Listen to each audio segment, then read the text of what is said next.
Team India Asia cup విజేతగా నిలిచి 20 రోజులు దాటింది. అయితే ఇప్పటికీ ట్రోఫీతో పాటు మెడల్స్ భారత జట్టు చేతికి రాలేదు. పహల్గాం ఉగ్రదాడి, ఆపరేషన్ సింధూర్ తర్వాత భారత్ పాక్ మధ్య నెలకొన్న ఉద్రిక్త పరిస్థితుల నేపథ్యంలో ECC chief Pakistan cricket board chairman గా ఉన్న మోసిన్ నఖ్వీ చేతుల మీదుగా వాటిని తీసుకునేందుకు భారత క్రికెటర్లు నిరాకరించారు.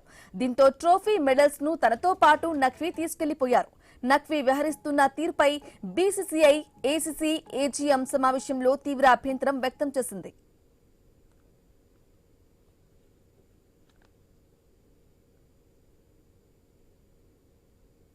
ఇక తాజాగా నఖ్వీకి బీసీసీఐ గట్టి వార్నింగ్ ఇచ్చింది. ట్రోఫీని సరైన పద్ధతిలో అప్పగించాలని, లేకపోతే ఐసీసీకి ఫిర్యాదు చేస్తామని హెచ్చరించింది. ఈ మేరకు అధికారిక ఈమెయిల్ పంపింది. ఏసీసీ చీఫ్ నుంచి ప్రతిస్పందన కోసం ఎదురు చూస్తున్నామని, ఆయన వైపు నుంచి ఎటువంటి స్పందన రాకపోతే అధికారిక మెయిల్ ద్వారా ఈ విషయాన్ని ఐసీసీకి తెలియజేస్తామని బోర్డు కార్యదర్శి దేవ్జిత్ సైకియా తెలిపారు.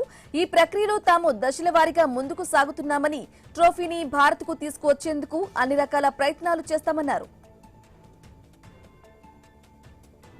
ఇక ఏసీసీ కార్యాలయంలో భారత జట్టుకు ట్రోఫీ అందజేయడానికి సిద్ధంగా ఉన్నారని నఖ్వీ ప్రకటించారు. అయితే పాక్ మంత్రిగా ఉన్న మోసిన్ నఖ్వీ చేతుల మీదుగా ఎట్టి పరిస్థితుల్లో ట్రోఫీని స్వీకరించబోమని బీసీసీఐ తెగేసి చెప్పింది.